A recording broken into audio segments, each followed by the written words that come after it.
इस वीडियो में अब आयोनाइजेशन एनर्जी जो टॉपिक प्रीवियस वीडियो में आयोनाइजेशन एनर्जी हम लोग पढ़ रहे थे उसी को हम लोग आगे बढ़ाएंगे। अब तक मैं आपको पढ़ा दिया स्क्रीनिंग इफेक्ट होता क्या है और स्क्रीनिंग इफेक्ट का इफेक्टिव न्यूक्लियर चार्ज पे क्या होता है वो भी मैं बताया हूँ। Effective nuclear charge is equal to nuclear charge minus screening effect. अब अगर स्क्रीनिंग इफेक्ट इंक्रीज होगा तो इफेक्टिव न्यूक्लियर चार्ज डिक्रीज होगा। इफेक्टिव न्यूक्लियर चार्ज डिक्रीज होगा तो क्या डिक्रीज होगा जी? Ionization energy. मैं पहले ही बता चुका हूं। तो ionization energy is inversely proportional to screening effect.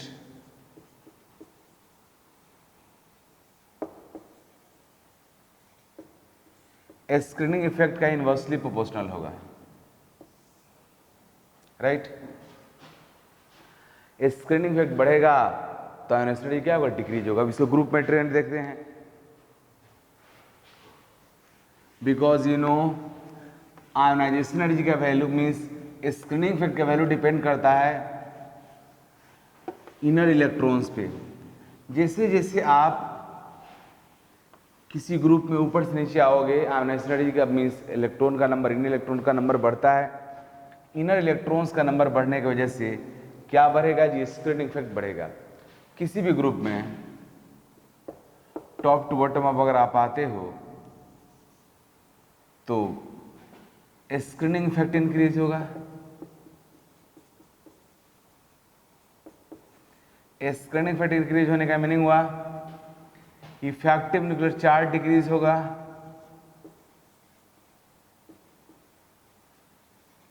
Means effective nuclear charge यहां पे ऐसा नहीं है कि डिक्रीज होगा। जैसे मान लो ग्रुप फर्स्ट पीरियड में है तुम्हारा आपका हाइड्रोजन है, सेकेंड पीरियड में लिथियम है, थर्ड में आपका सोडियम है, तो ऐसा नहीं है कि सोडियम का इफेक्टिव न्यूक्लियर चार्ज लिथियम से कम हो जाएगा। वो तो ज्यादा रहेगा ही, बट इसकी वजह से डिक्रीमेंट होगा। तो इस चीज को मैं यहां पे छोड़ रहा हूं। स्क्रीनिंग इफेक्ट डिक्रीज होगा, इंक्रीज होगा, इसकी वजह से डायरेक्टली मैं लिखूंगा आयोनाइजेशन एनर्जी डिक्रीज होगा, राइट। अब अगला फैक्टर हम देखने जा रहे हैं और वो है half filled and full filled orbital, means stability of half filled and full filled orbitals. अब मैं आपको बताऊंगा कि half filled and full filled orbital के स्टेबिलिटी का आयोनाइजेशन एनर्जी के ऊपर क्या इफेक्ट होता है। तो गौर से देखो जी। Next factor is stability of half field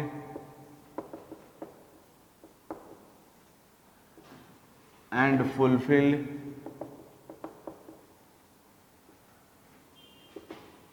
orbitals. Half filled full filled orbital के स्टेबिलिटी क्या इफेक्ट होगा? देखो मैं आप सबको बताया हूं कि अगर कोई ऑर्बिटल हाफ फील्ड है तो हाफ फील्ड से कम वाले से मोर स्टेबल होगा। अगर हाफ फील्ड है तो हाफ फील्ड से ज्यादा वाले से मोर स्टेबल होगा। कोई अगर फुल फील्ड है तो फुल फील्ड से कम वाले से मोर स्टेबल होगा। Means half filled and full filled orbitals are more stable. Half filled और full filled orbital more stable होने की वजह से एटम चाहता है कि अगर एटम के पास स्टेबल कॉन्फ़िगरेशन है तो उसको मेंटेन रखना चाहता है। तो अगर किसी एटम का आउटर मोस्ट जो कॉन्फ़िगरेशन है उसमें अगर ऑर्बिटल फुलफिल्ड है या हाफ फील्ड है तो उस फुलफिल्ड और हाफ फील्ड ऑर्बिटल से इलेक्ट्रॉन का रिमूवल डिफिकल्ट होगा। Because atom wants to maintain their that configuration. वह चाहता है कि वो स्टेबल कॉन्फ़िगरेशन है वो मेंटेन रहे। इस वजह से जब आप उससे इलेक्ट्रॉन निकालोगे तो एनर्जी का रिक्वायरमेंट होगा वो जितना होना चाहिए उससे क्या होगा? ज्यादा होगा, due to extra stability. As for example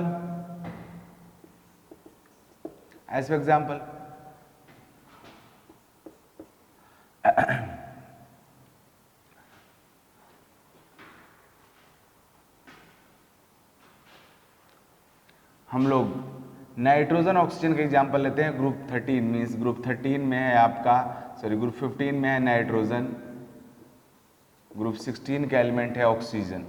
nitrogen oxygen का आयोनाइजेशन एनर्जी मैं कंपेयर कर रहा हूं और इस कंपेरिजन से आपको बताना चाहूंगा कि हाफ फील्ड और फुल फील्ड ऑर्बिटल का क्या इफेक्ट होता है।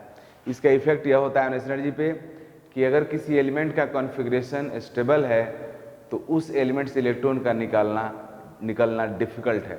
Means ionization energy increases with increase in stable configuration और means energy required to remove an electron from half filled and full filled orbital is more than expected. Means half filled और full filled orbital से electron निकालना में जो energy लगता है वो expectation से ज़्यादा होता है। मीन्स हाफ फील्ड और फुलफिल्ड ऑर्बिटल से आयोनाइजेशन एनर्जी ज़्यादा होगा, हाफ फील्ड से कम से ज़्यादा होगा, फुलफिल्ड से कम से ज़्यादा होगा। जैसे यहाँ पे देखो नाइट्रोजन का configuration 1s2 2s2 2p3, oxygen का 1s2 2s2 2p4। आप देख रहे हो कि जो मैं बताया हूँ रूल, कि किसी पीरियड में लेफ्ट टू राइट जाओगे तो आयोनाइजेशन एनर्जी का वैल्यू क्या होगा जी, इंक्रीज होगा due to increase in nuclear charge. Nitrogen का एटॉमिक नंबर 7 है, ऑक्सीजन का 8 है, इस हिसाब से ऑक्सीजन का न्यूक्लियर चार्ज ज़्यादा है तो ऑक्सीजन का आयोनाइजेशन एनर्जी नाइट्रोजन से ज़्यादा होना चाहिए।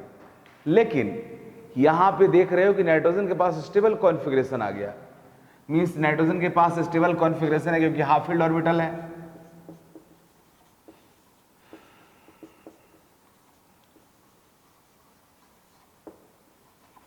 Half filled orbital, stable configuration.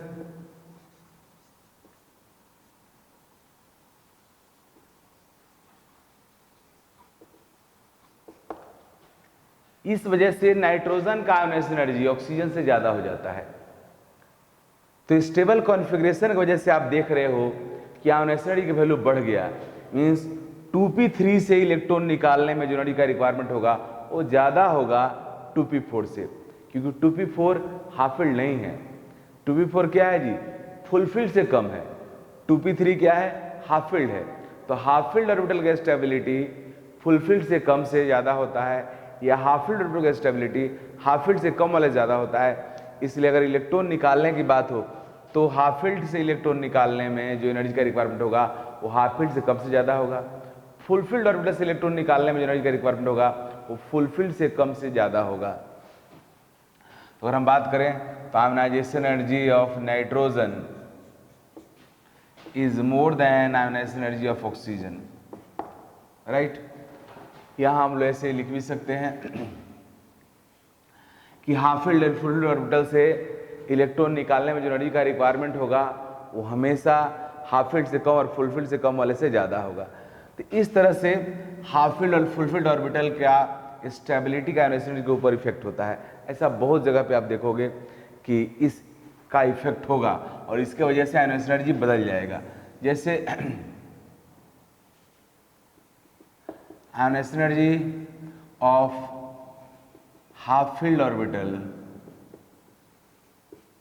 Half filled orbital is more than ionization energy of not half filled या less than half filled, less than half filled।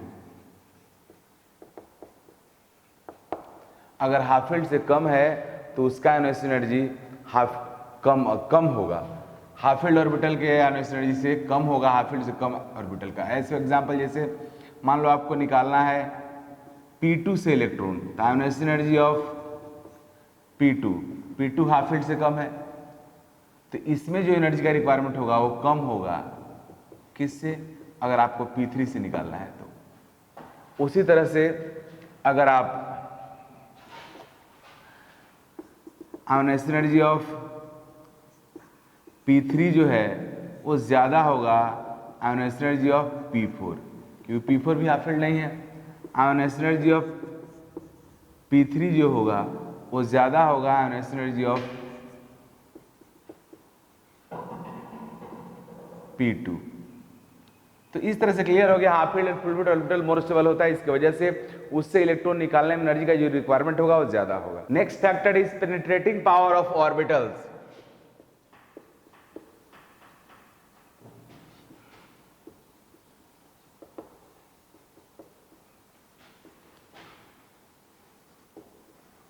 Orbitals का पेनिट्रेटिंग पावर, पेनिट्रेटिंग पावर का, penetrate का मतलब क्या होता है, किसी में अंदर घुस जाना कुछ।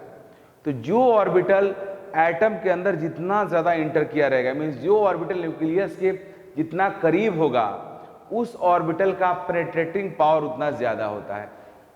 तो किसी भी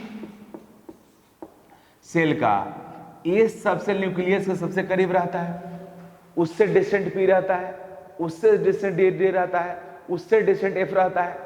तो ए सबसेल न्यूक्लियस के सबसे करीब रहता है। इसका मीनिंग हुआ कि एस में जो इलेक्ट्रॉन होगा उसका स्क्रीनिंग इफेक्ट हाईएस्ट होगा, क्योंकि वो न्यूक्लियस के करीब रहता है, तो प्रोटॉन को वो ज्यादा, प्रोटॉन के चार्ज को ज्यादा न्यूट्रलाइज करेगा, इसके वजह से उसका स्क्रीनिंग इफेक्ट हाईएस्ट होगा। तो बोलते हैं, इसको बोलते हैं पेनिट्रेटिंग पावर, मीन्स कौन एटम को कितना पेनिट्रेट किया है, मीन्स कितना एटम के अंदर घुसा हुआ है। तो जो एटम का सेंटर न्यूक्लियस है, तो जो ऑर्बिटल न्यूक्लियस के जितना करीब होगा उसका पेनिट्रेटिंग पावर उतना ही ज्यादा होता है। तो पेनिट्रेटिंग पावर जो आपके ऑर्बिटल्स हैं उसका होगा, सबसे ज्यादा होगा एस सबसेल का, उससे कम पी का, उससे कम डी का, सबसे कम एफ का। यह हुआ पेनिट्रेटिंग पावर ऑफ ऑर्बिटल्स।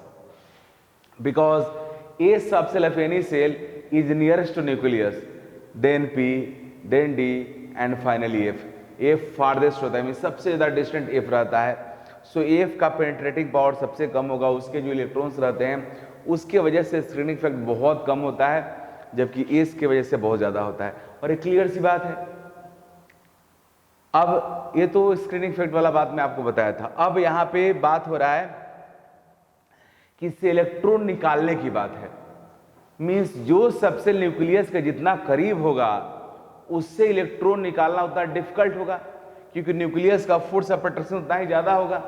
अब एस सबसेल न्यूक्लियस के सबसे करीब रहता है, किसी भी सेल के सबसेल नियरेस्ट टू न्यूक्लियस रहता है, सो उसके इलेक्ट्रॉन को रिमूव करना काफी डिफिकल्ट होगा, because such electrons experiences highest nuclear attractive force, जिसकी वजह से उसके इलेक्ट्रॉन निकालना मुश्किल होगा।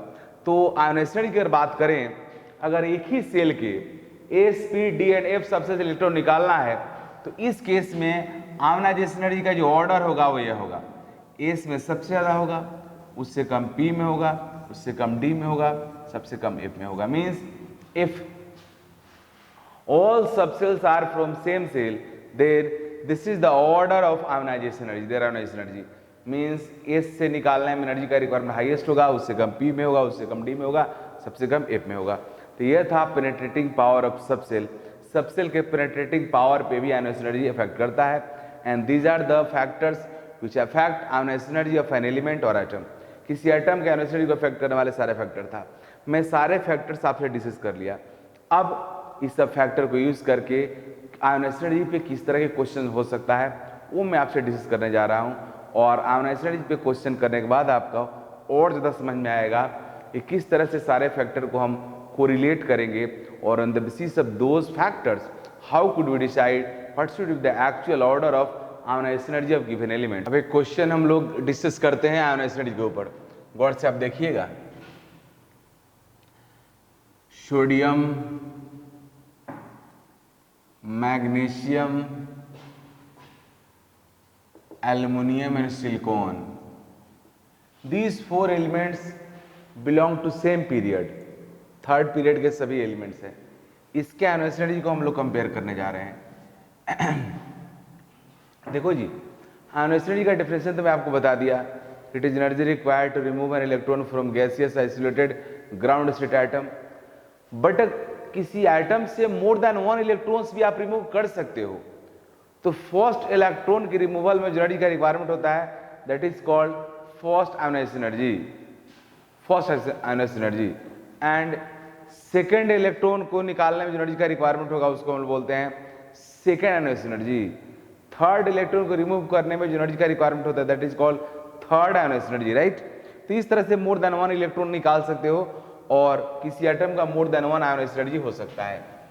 तो देखिए, सबसे पहले इनका हम लोग इलेक्ट्रॉनिक कन्फर्मेशन राइट करते हैं। सोडियम का 1s2 2s2 2p6 3s1, magnesium का 1s2 2s2 2p6 3s2, aluminium का 1s2 2s2 2p6 3s2 3p1, silicon का 1s2 2s2 2p6 3s2 3p2, right. जो हम लोग आयोनाइजेशन एनर्जी का ट्रेंड पढ़े हैं उसके अकॉर्डिंग किसी पीरियड में लेफ्ट राइट जाओगे आयोनाइजेशन एनर्जी इंक्रीज होगा। किसी पीरियड में किसी भी पीरियड में लेफ्ट राइट जब आप मूव करोगे तो आयोनाइजेशन एनर्जी बढ़ता है। क्यों बढ़ता है जी? क्योंकि इफेक्टिव चार्ज बढ़ता है, क्योंकि न्यूक्लियर चार्ज बढ़ता है। लेफ्ट राइट जाओगे सबका आउटर मसल सेम है, बट न्यूक्लियर चार्ज बढ़ रहा है, प्रोटॉन का नंबर बढ़ रहा है, मीन्स एटॉमिक नंबर बढ़ रहा है, तो उस हिसाब से बढ़ना चाहिए। On the basis of that ionization energy क्या होना चाहिए जी? फर्स्ट आयोनाइजेशन एनर्जी सोडियम ज्यादा मैग्नीशियम का होना चाहिए, मैग्नीशियम ज्यादा एल्युमिनियम का होना चाहिए, एल्युमिनियम ज्यादा सिलिकॉन का होना चाहिए। तो सोडियम ज्यादा मैग्नीशियम का तो होता है। First ionization energy of sodium से ज्यादा होता है first ionization energy of magnesium, ये तो करेक्ट है।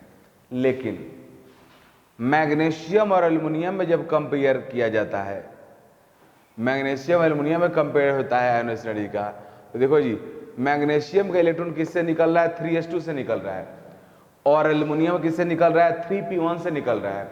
मींस ए सबसेल का पेनिट्रेटिंग पावर p से ज्यादा होता है, because a subshell is nearer to nucleus.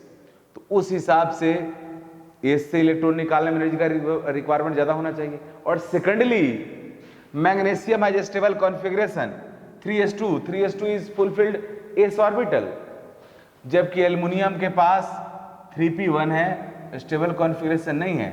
इस वजह से मैग्नीशियम का फर्स्ट आयोनाइजेशन एनर्जी एल्युमिनियम के फर्स्ट आयोनाइजेशन एनर्जी से ज्यादा होगा, राइट।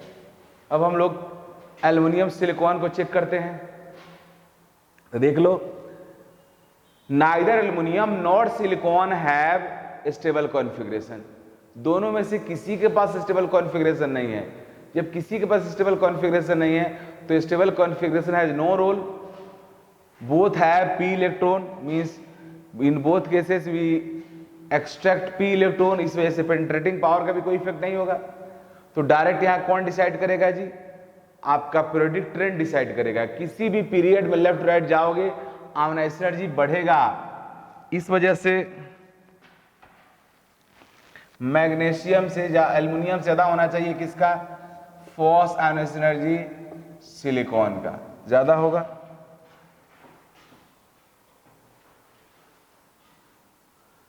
अब सेकेंड आयोनाइजेशन एनर्जी की बात करते हैं हम लोग। सेकेंड आयोनाइजेशन एनर्जी कहने का मीनिंग हुआ कि 1 इलेक्ट्रॉन रिमूव हो चुका है। सोडियम से 1 इलेक्ट्रॉन रिमूव होने के बाद sodium now become sodium plus, magnesium becomes sodium plus, magnesium plus, aluminium plus, silicon plus. तो सोडियम प्लस का चेक करते हैं। हाँ, एक और बात यहां मैं बताना चाहूंगा कि राइट है कि मैग्नीशियम के पास स्टेबल कॉन्फ़िगरेशन है, एल्युमिनियम के पास नहीं है। So ionization energy of magnesium is greater than aluminium, okay. But stable configuration silicon के पास भी नहीं है। तो क्या फर्स्ट आयोनाइजेशन एनर्जी मैग्नीशियम का सिलिकॉन से भी ज्यादा होगा? तो no, stability has only role when difference in atomic number is 1. If difference in atomic number is more than 1, then nuclear charge will decide ionization energy. मतलब यह हुआ कि फर्स्ट आयोनाइजेशन एनर्जी आपका मैग्नीशियम का फर्स्ट आयोनाइजेशन एनर्जी सिलिकॉन से कम होगा, क्योंकि stable configuration का रोल तभी आयोनाइजेशन एनर्जी को इफेक्ट कर सकता है जब एलिमेंट्स के एटॉमिक नंबर में डिफरेंस 1 हो। जैसे आपने देखा मैग्नीशियम और एल्युमिनियम दोनों के एटॉमिक नंबर में डिफरेंस 1 है, 12 है, 13 है। सो ये मैग्नीशियम के पास स्टेबल कॉन्फ़िगरेशन होने की वजह से मैग्नीशियम का आयोनाइजेशन एनर्जी एल्युमिनियम से ज्यादा हो गया। बट हियर ऑल्सो मैग्नीशियम और सिलिकॉन का जब कंपेरिजन करोगे तो फिर तुम्हारे मैग्नीशियम के पास स्टेबल कॉन्फ़िगरेशन है, सिलिकॉन के पास नहीं है। लेकिन इस बार सिलिकॉन का आयोनाइजेशन एनर्जी मैग्नीशियम से कम नहीं होगा, क्योंकि सिलिकॉन और मैग्नीशियम के एटॉमिक नंबर में डिफरेंस 2 का है, जब एटॉमिक नंबर का डिफरेंस 1 से ज्यादा होगा तो nuclear charge will decide ionize energy, और उस हिसाब से सिलिकॉन का फर्स्ट आयोनाइज एनर्जी मैग्नीशियम के फर्स्ट आयोनाइज एनर्जी क्या होगा, ज्यादा होगा। मीन्स इस चीज को मैं इधर भी लिख दे रहा हूं,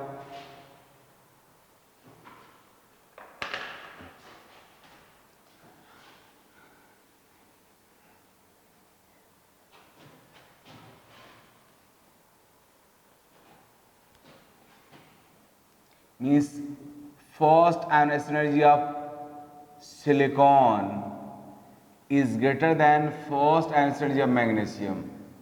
ऐसा क्यों हुआ, मैं क्लियर कर दिया कि सिलिकॉन का एटॉमिक नंबर मैग्नीशियम से ज्यादा है, इसलिए सिलिकॉन का ionized energy एल्युमिनियम से मैग्नीशियम ज्यादा होगा, क्योंकि स्टेबल कॉन्फ़िगरेशन का रोल तभी होगा जब एटॉमिक नंबर में डिफरेंस 1 का होगा।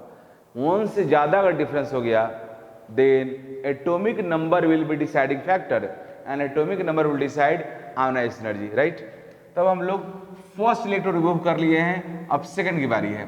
After removal of first electron from sodium, now electronic configuration sodium becomes like this 1s2 2s2 2p6।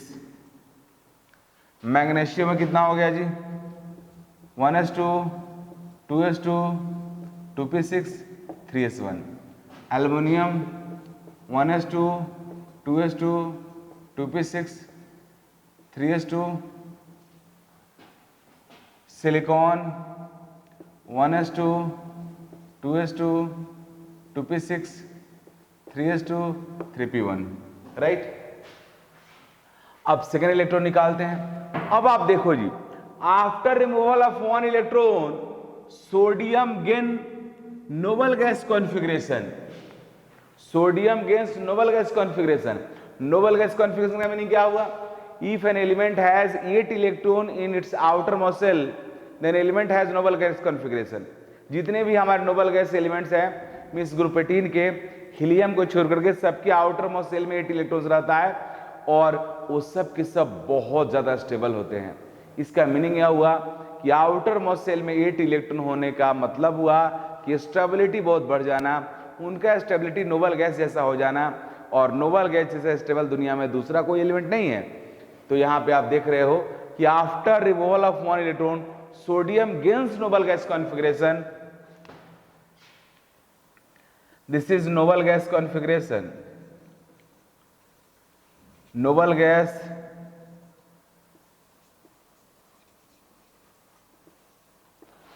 Configuration means sodium का नोबल गैस कॉन्फ़िगरेशन आ गया।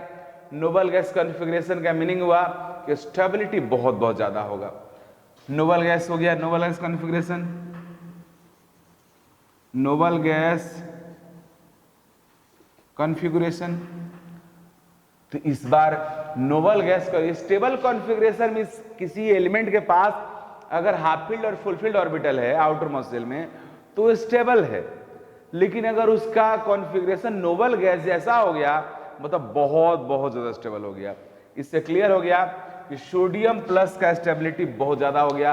अब सोडियम नहीं चाहेगा कि इसका फर्दर इलेक्ट्रॉन निकले। अब आप सोडियम प्लस और मैग्नीशियम प्लस में कंपेयर करो, ये भले मैग्नीशियम प्लस का एटॉमिक नंबर सोडियम से ज्यादा है, बट सोडियम क्या गेन कर लिया है, नोबल गैस कॉन्फ़िगरेशन। इसके वजह से सोडियम का सेकंड इलेक्ट्रॉन निकालना प्रैक्टिकली बहुत मुश्किल है, मींस प्रैक्टिकली इंपॉसिबल है। इस वजह से सोडियम का सेकंड आयोनाइज एनर्जी की वैल्यू वेरी हाई होगा मैग्नीशियम के सेकंड आयोनाइज एनर्जी से। Means ionization energy of IE2 का मीनिंग हुआ second ionize energy, means second ionize energy of sodium is very high than second ionize energy of magnesium, क्योंकि first after removal of first electron sodium become sodium plus which has noble gas configuration. इस noble gas configuration की वजह से sodium plus का stability बहुत ज्यादा हो गया, इसलिए सोडियम नहीं चाहेगा कि फर्दर इसका इलेक्ट्रॉन निकले, मींस इसका नोबल गैस कॉन्फ़िगरेशन डिस्टर्ब हो, इसके वजह से second ionized energy I(E2) of sodium is very very high than I(2) of magnesium. अब यहां पे आते हैं हम लोग मैग्नीशियम एल्यूमिनियम में कंपैरिजन करने के लिए। तो आप देख लो, इस बार मैग्नीशियम एल्यूमिनियम दोनों के पास स्टेबल कॉन्फ़िगरेशन है। मैग्नीशियम है 3s1 एंड एल्यूमिनियम है 3s2। So stable configuration means half filled और full orbital has no role. जब दोनों के पास, देखो फिर इसी में बोल रहा हूं, यहां पे रोल है क्योंकि यहां नोबल गैस कॉन्फ़िगरेशन है, ये सामान्य नहीं है। बट यहां पे दोनों के केस में किसी के पास नोबल गैस कॉन्फ़िगरेशन नहीं है। हाँ, दोनों के पास हाफ फील्ड और फुल फील्ड ऑर्बिटल है। तो हाफ फील्ड और फुल फील्ड ऑर्बिटल के स्टेबिलिटी का रोल तब होगा जब एक के पास स्टेबल होगा, दूसरे के पास स्टेबल नहीं होगा। Here both have stable configuration, so stable configuration has no role means who will decide ionized energy? तो atomic number will decide, means number of proton will decide, means nuclear charge will decide ionized energy, and on the basis of that from left to right in any period ionized energy will increase। तो इस हिसाब से magnesium ज्यादा किसका होगा जी? Aluminium का। Means second ionized energy of aluminium will be higher than magnesium. Next देखते हैं। नाउ सिलिकॉन एल्यूमिनियम, हाँ silicon aluminium has stable configuration क्योंकि फुलफिल्ड है एस ऑर्बिटल, जबकि सिलिकॉन के पास क्या है जी? स्टेबल कॉन्फ़िगरेशन नहीं है। तो उस वजह से इस बार एल्यूमिनियम का एनर्जी सिलिकॉन से ज्यादा होगा।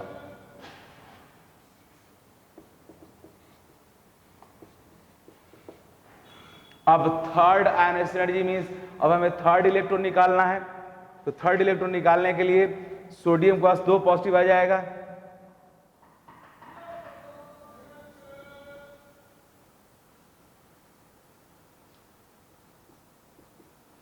इसका कॉन्फ़िगरेशन क्या हो गया? अब 1s2 2s2 2p6 2p6 का एक तो निकल गया, तो 2p5 मींस अब सोडियम जो नोबल गैस कॉन्फ़िगरेशन गेन किया था वो क्या कर दिया जी? लॉस्ट कर दिया। अब सोडियम के पास स्टेबल कॉन्फ़िगरेशन नहीं है। अब मैग्नीशियम 2+ देखते हैं, इसका होगा 1s2 2s2 2p6। Now magnesium 2+ gains noble gas configuration, aluminium 2+ 1s2 2s2 2p6 3s1। अब सिलिकॉन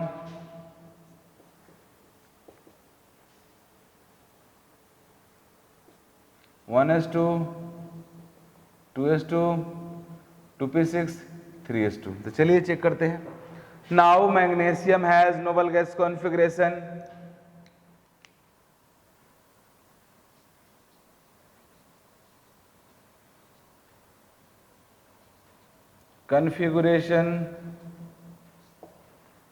इस बार मैग्नीशियम नहीं चाहेगा कि उसका थर्ड इलेक्ट्रॉन निकले, लेकिन सोडियम के पास तो स्टेबल कॉन्फ़िगरेशन है। स्टेबल कॉन्फ़िगरेशन है ना, कोई हाफ फील्ड फुल फील्ड ऐसा कुछ भी नहीं है। Means stable configuration, noble gas configuration नहीं है, स्टेबल कॉन्फ़िगरेशन भी नहीं है।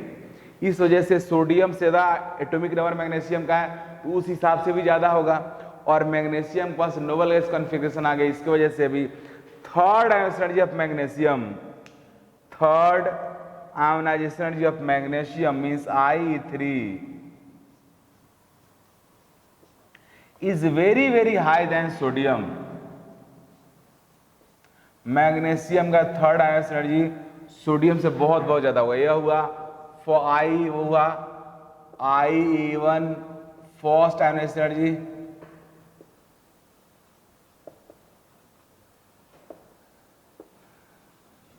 Energy, IE2 second ionization energy, IE3 third ionization energy means IE1 first ionization energy हुआ, IE2 सेकेंड एनर्जी हुआ I3, थर्ड एनर्जी हुआ, मीन्स तीसरे इलेक्ट्रॉन निकालने में जो एनर्जी का रिक्वायरमेंट वो होगा। अब हम लोग देखते हैं सोडियम से बहुत बहुत ज़्यादा होगा मैग्नीशियम का थर्ड एनर्जी। अब मैग्नीशियम एल्युमिनियम में देखते हैं, अब यहाँ भी क्लियर है मैग्नीशियम का एल्युमिनियम से भी क्या होगा, ज़्यादा होगा, क्योंकि इसके पास क्या है जी, नोबल गैस कॉन्फ़िगरेशन है।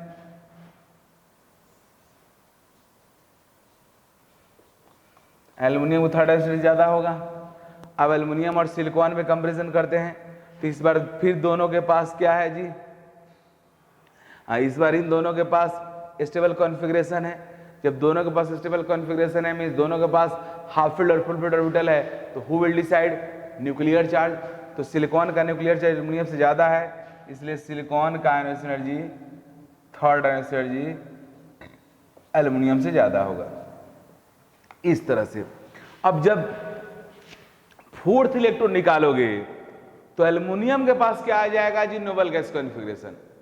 उस केस में एल्युमिनियम का एनर्जी बहुत बहुत बहुत बहुत ज़्यादा हो जाएगा। और इस तरह से आप समझ सकते हो। तो ये पैटर्न क्वेश्चन है। इस टाइप के क्वेश्चन एग्जाम से बहुत बार आता है, अलग अलग फॉर्मेट में आता है, इसलिए बात मैं आपको समझाया। जितनी बातें मैं बोला उस सबको आपको कॉपी में लिख लेना चाहिए, क्योंकि ऐसे मैं समझा दिया हूँ, जब तक आप उसको लिखोगे नहीं समझ में आएगा। मैं बोला कि क्यों ज़्यादा स्टेबल है, क्यों कम स्टेबल है, सबका रीज़न मैं बोला हूँ। इस सब चीज़ को आप अच्छे से कॉपी में नोट डाउन कर लेना, आपका लिए फॉरएवर हो जाएगा, मीन्स कोई प्रॉब्लम नहीं होगा। आयोनाइजेशन से रिलेटेड किसी भी क्वेश्चन का आप आंसर दे सकते हो, ये सारी बातें समझते हो। तो आयोनाइजेशन एनर्जी के ऊपर डिफरेंट डिफरेंट क्वेश्चंस का करेक्ट आंसर करने के लिए कुछ डेटा भी आपको याद रखना पड़ेगा और कुछ ट्रेंड भी दिमाग में कंप्लीट रखना पड़ेगा। ये तो मैं आपको बताती हूँ पीरियोडिक ट्रेंड आयोनाइजेशन एनर्जी क्या होगा। किसी भी ग्रुप में टॉप टू बॉटम जाओगे आयोनाइजेशन एनर्जी डिक्रीज होगा। रीजन क्या है, due to increase in size.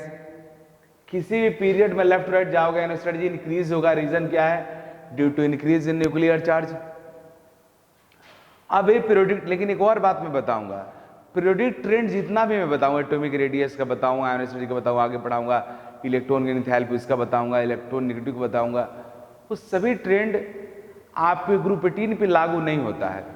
Means शुरू होता है ग्रुप 1 से और ग्रुप 17 पे जाकर रुक जाता है, क्योंकि group 18 complete different behaviour show करता है। तो ग्रुप 18 एलिमेंट्स के ऊपर कोई भी पीरियोडिक ट्रेंड अप्लीकेबल नहीं होता है। हाँ, कुछ कोइंसाइड कर जाए अलग बात है, बट किसी पे होता नहीं है। जैसे एटॉमिक रेडियस की बात करते हैं तो किसी पीरियड में जाओगे तो एटॉमिक रेडियस क्या होगा, डिक्रीज होता है, लेकिन नोबल गैस के पास जाओगे तो बढ़ जाएगा, क्योंकि नोबल गैस के केस में जो एटॉमिक रेडियस आप मेजर करते हो वो नाइदर कोवेलेंट होता है नॉर मेटालिक होता है। वो क्या होता है जी, वेंडर वाल रेडियस होता है। जो वेंडर वाल रेडियस डेफिनेटली बहुत बड़ा होगा, क्योंकि van der Waals radius to non bonded atoms के बीच का मेजर किया जाता है। तो जब दो एटम नॉन बॉन्डिंग स्टेट में, मींस उनके बीच जो कोई बॉन्ड नहीं है, तो डेफिनेटली उनके बीच का डिस्टेंस बहुत ज़्यादा होगा।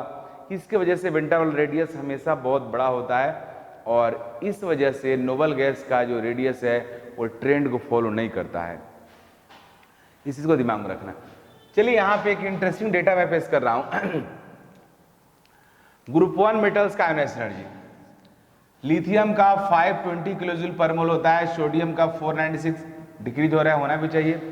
पोटासियम का 490, लेकिन आप देख रहे हो सोडियम से पोटासियम के पास आ रहे हो, जंप बहुत बड़ा हो गया, बहुत मीन्स बहुत ज़्यादा कम हो गया। उसके पीछे रीजन ये रहता है कि पोटासियम के पास आते हो तो स्क्रीनिंग इफेक्ट का वैल्यू क्या होता है, बढ़ जाता है। स्क्रीनिंग इफेक्ट बढ़ने की वजह से इफेक्टिव चार्ज घट जाता है और उसकी वजह से आयोनाइजेशन एनर्जी की वैल्यू कम हो जाता है। फिर जब पोटासियम से रुबिडियम के पास आते हो तो डिक्रीमेंट कम हो गया, रुबिडियम सीजियम में डिक्रीमेंट बहुत कम हो गया। इसके पीछे भी एक रीज़न होता है, और ये होता है कि इन लोग के पास डी ऑर्बिटल आ जाता है, और डी ऑर्बिटल के इलेक्ट्रॉन का स्क्रीनिंग इफेक्ट एक्सपेक्टेशन से कम होता है, जिसकी वजह से इलेक्ट्रॉन का नंबर इंक्रीमेंट की वजह से जितना आयोनाइजेशन एनर्जी बढ़ना चाहिए, जितना मतलब इलेक्ट्रॉन का नंबर बढ़ने से जितना स्क्रीनिंग इफेक्ट बढ़ना चाहिए उससे कम बढ़ता है। और उसके वजह से, और दूसरी बात ये भी है कि साइज जितना बड़ा होता जाएगा न्यूक्लियस से डिस्टेंस उतना ही बढ़ता जाएगा, और उस केस में इलेक्ट्रॉन का रिमूवल उतना ही ईजियर होता जाएगा। तो इस वजह से ऊपर से डिक्रीज होता है, बट ये जो डिफरेंस है ये कम होता जा रहा है।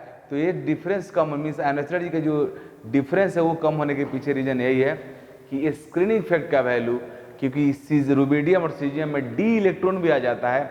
डी इलेक्ट्रॉन का स्क्रीनिंग इफेक्ट एस और पी से कम होता है, इसलिए डी में जितना ज़्यादा इलेक्ट्रॉन रहेगा स्क्रीनिंग इफेक्ट का वैल्यू उतना ही कम होता जाएगा, मीन्स जितना होना चाहिए उससे कम होगा। उसके वजह से इफेक्टिव चार्ज पे इफेक्ट होता है और फिर डिक्रीमेंट का रेट कम होने लगता है। हालांकि ये बहुत इंपॉर्टेंट बात नहीं है आपके लिए फिलहाल। आपके लिए इंपॉर्टेंट बात यह है कि सीजियम दुनिया का वह एलिमेंट है जिसके पास लिस्ट आयनोस एनर्जी होगा। सबसे कम आयनोस एनर्जी किसी एलिमेंट का है तो सीजियम का है। हालांकि सीजियम से फ्रांसियम भी है, but francium is radio active element, तो उसका आयनोस एनर्जी निकालना बहुत मुश्किल है, और मतलब उससे इलेक्ट्रॉन निकालना ही मुश्किल है क्योंकि उसका स्टेबिलिटी नहीं होता है। तो हम लोग फ्रांसियम को बाहर करके बात करते हैं। तो caesium has least ionization energy among all elements, क्योंकि किसी पीरियड में लेफ्ट राइट जाओगे तो आयनोस एनर्जी बढ़ेगा, टॉप टू बॉटम आओगे तो आयनोस एनर्जी घटेगा। तो सब ग्रुप 1 में है सीजियम, मीन्स उस हिसाब से सबसे कम आयनोस एनर्जी इस ग्रुप का हुआ, ग्रुप के हिसाब से। और अगर पीरियड देखो, मतलब इस ग्रुप 1 में है आपका अल्कली मेट, ग्रुप 1 का मेटल है सीजियम, तो सबसे लेफ्ट में है, और किसी भी पीरियड में लेफ्ट राइट जाओगे तो आयनोस एनर्जी बढ़ेगा, तो सबसे कम इसका हुआ। और ऊपर से सबसे नीचे है, मीन्स सबसे नीचे है, इसलिए इसका सीजियम का आयनोस एनर्जी भी सबसे कम होगा। तो आप देख रहे हो, एक तो ग्रुप 1 के मेटल, ग्रुप 1 के जितने मेटल्स हैं उस सबका आयनोस एनर्जी अपने अपने पीरियड में सबसे कम होगा, और ऊपर से सीजियम भी ग्रुप 1 में सबसे नीचे है, तो उस हिसाब से बहुत कम हुआ। तो सीजियम का आयनोस एनर्जी पूरी दुनिया में जितने भी एलिमेंट है उसमें सबसे कम है, लिस्ट है। यह बहुत इंपॉर्टेंट पॉइंट है। Caesium has least ionization energy, caesium has least ionization energy among all elements.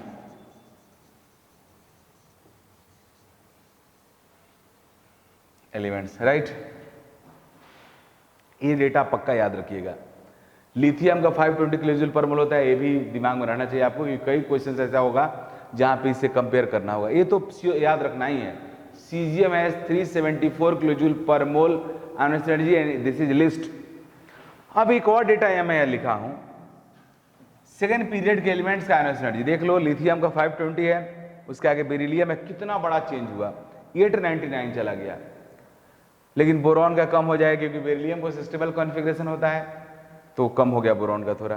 फिर कार्बन को आइए, फिर कार्बन का और बढ़ गया क्योंकि पीरियड में एटॉमिक नंबर बढ़ता है।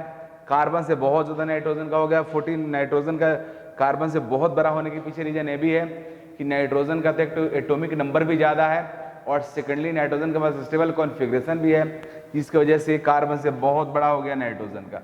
अब ऑक्सीजन के पास आइए, नाइट्रोजन का ऑक्सीजन से ज़्यादा होना चाहिए पीरियोडिक ट्रेंड के according, but due to stable configuration I discussed it, due to stable configuration nitrogen का आयनोस एनर्जी ऑक्सीजन से थोड़ा ज़्यादा हो जाता है, जो दिख रहा है आपको। अब आइए फ्लोरीन के पास, फ्लोरीन का आयनोस एनर्जी और ज़्यादा होना चाहिए क्योंकि आप पीरियोडिक ट्रेंड है, पीरियड में लेफ्ट राइट जाओगे न्यूक्लियर चार्ज बढ़ेगा, आयनोस एनर्जी बढ़ता है, देख भी रहे हो बहुत बड़ा हो गया। और नियॉन का और भी बहुत बड़ा हो गया क्योंकि नियॉन तुम्हारा एक नोबल गैस भी है, क्योंकि वो रिएक्शन करता नहीं है, तो उसका आयनोस एनर्जी क्या होगा, और भी ज़्यादा होगा। क्यों? क्योंकि उसके पास स्टेबल कॉन्फ़िगरेशन रहता है। राइट, ये तो डेटा आपको याद रखना ही था, साथ में ये भी आप इस चीज़ को दिमाग, हालांकि ये याद रखना संभव नहीं है, बट इससे मैं इस डेटा को देकर आपको ये समझाना चाह रहा हूँ कि किस तरह से डिफरेंसेस होता है। लेकिन एक और इंपॉर्टेंट इन्फॉर्मेशन याद रखो, caesium has least ionization energy among all elements. तो हाईएस्ट किसके पास होगा? तो किसी पीरियड में लेफ्ट राइट जाओगे तो बढ़ता है, तो सबसे लेफ्ट में कौन रहता है आपका? Noble gas. तो नोबल गैस वाले का तो आयनोस एनर्जी सबसे ज़्यादा होना भी चाहिए क्योंकि उनके पास स्टेबल कॉन्फ़िगरेशन होता है। अब उसमें भी टॉप टू बॉटम आओगे तो घटेगा, तो सबसे ज़्यादा किसका होगा? तो आपके नोबल गैस में जो टॉप पे एलिमेंट है वो कौन है जी? Helium. Helium has highest ionization energy and this is 2372 kilojoule per mole, remember it. And hydrogen का भी आप दिमाग में रखना, हाइड्रोजन का होता है 1312 किलोजूल पर मोल। हाइड्रोजन एक नॉन मेटल है, ग्रुप 1 में रहते हुए भी वो टॉप पे रहता है, मीन्स ग्रुप 1 में रहते हुए भी वो मेटल नहीं है, आप सबको ये बात पता है। तो हाइड्रोजन का एनर्जी डेफिनेटली ज़्यादा होगा, क्योंकि मैं बताऊंगा मेटल का प्रॉपर्टी होता है, मेटल वह होता है जो इलेक्ट्रॉन देना चाहता है और नॉन मेटल वह होता है जो इलेक्ट्रॉन लेना चाहता है। तो ग्रुप 1 के जितने भी मेटल है वो सब इलेक्ट्रॉन देना चाहते हैं, इसलिए उनका आयनिक एनर्जी बहुत कम होता है। जबकि हाइड्रोजन नॉन मेटल है, इलेक्ट्रॉन लेना भी चाहता है और देना भी चाहता है। खैर खास करके हाइड्रोजन इलेक्ट्रॉन लेना ही चाहता है, इसलिए इसके इलेक्ट्रॉन निकालने में एनर्जी का रिक्वायरमेंट बहुत ज़्यादा होता है। जो एलिमेंट इलेक्ट्रॉन देना चाहता है उस एलिमेंट से इलेक्ट्रॉन निकालना ईजियर है, उसका आयनिक एनर्जी कम होता है। जो एलिमेंट इलेक्ट्रॉन लेना चाहता है उससे इलेक्ट्रॉन रिमूव करना डिफिकल्ट है, तो उसका आयनिक एनर्जी ज़्यादा हो जाता है। अब मैं आयोनाइज एनर्जी के ऊपर एक दो क्वेश्चंस करने जा रहा हूं, जो इसको देखो कि किस तरह से JEE Main advance NEET exam में आया है, उस सबको देखिए। हाँ, फर्स्ट क्वेश्चन मैं ले रहा हूं जेई मेन 2019 से, लास्ट ईयर के क्वेश्चन से। Which element has highest difference in first and second ionization energy?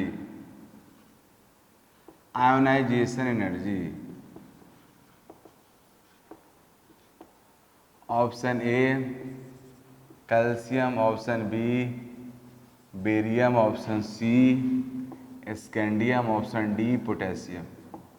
This is the question. Which element has highest difference in first and second ionic energy? किस element के first और second ionic energy में difference सबसे ज्यादा होगा? तो देखो जी, कैसे डिसाइड करेंगे? अगर किसी एलिमेंट का फर्स्ट मींस कोई एलिमेंट ऐसा है जिसको इलेक्ट्रॉन देने का टेंडेंसी बहुत ज्यादा है, एक इलेक्ट्रॉन देने का टेंडेंसी है। एक इलेक्ट्रॉन देने का टेंडेंसी किसको होता है जी? ग्रुप 1 मेटल का। कि ग्रुप 1 मेटल 1 इलेक्ट्रॉन देने के बाद क्या हो जाता है? नोबल गैस कॉन्फिगरेशन ले लेता है। तो फर्स्ट इलेक्ट्रॉन देने का टेंडेंसी उसका रहता है। क्यों? क्योंकि ग्रुप 1 में है, क्योंकि ग्रुप 1 के एलिमेंट्स का आयनिक एनर्जी सबसे कम रहता है। लेकिन जब फर्स्ट इलेक्ट्रॉन रिलीज कर देता है, दे देता है, तो नोबल गैस कॉन्फिगरेशन गेन कर जाता है। इसके वजह से अब सेकंड इलेक्ट्रॉन देने का टेंडेंसी इसको एकदम नहीं रहता है। इसलिए ग्रुप 1 मेटल जितने भी होंगे उनके फर्स्ट और सेकेंड आयनिक एनर्जी में बहुत बड़ा डिफरेंस होगा। एक तरह से ये फैक्ट भी है, इसका आप याद रखिएगा। ऐसा क्यों होगा? उसके पीछे रीजन यही है कि after removal of first electron group 1 metals gain noble gas configuration which increases second ionic energy very very high. इस वजह से आंसर क्या होगा? क्लियर होगा, डी होगा। क्वेश्चन नीट 2019 का है। Which is correct order for first ionic energy of elements? देखो जी, सेकेंड पीरियड के एलिमेंट है सब, इसका तो ऑर्डर मैं आपको बताया हूं। लिथियम से ज़्यादा बेरिलियम का, बेरिलियम से ज़्यादा बोरॉन का होना चाहिए, लेकिन बेरिलियम के पास स्टेबल कॉन्फ़िगरेशन होने की वजह से बोरॉन का बेरिलियम से कम हो जाता है। जैसे ही वो उस हिसाब से तुरंत रॉन्ग हो गया, दोनों बी और सी रॉन्ग हो गया। उसके बाद ये भी मैं बताऊं कि और नाइट्रोजन से ज़्यादा ऑक्सीजन का होना चाहिए, लेकिन नाइट्रोजन का आयनिक एनर्जी ऑक्सीजन ज़्यादा होता है ड्यू टू स्टेबल कॉन्फ़िगरेशन। तो आपका डी भी देख रहे हो, नाइट्रोजन से ज़्यादा ऑक्सीजन दिखा रहा है, डी भी रॉन्ग हो गया। तो राइट क्या होगा? सी होगा। चेक कर लो। लिथियम से ज़्यादा बोरॉन, बोरॉन से ज़्यादा बेरिलियम, बेरिलियम से कार्बन, कार्बन से ज़्यादा ऑक्सीजन, ऑक्सीजन से नाइट्रोजन, नाइट्रोजन से ज़्यादा फ्लोरीन, सबसे ज़्यादा नियॉन। तो आंसर क्या होगा जी? सी।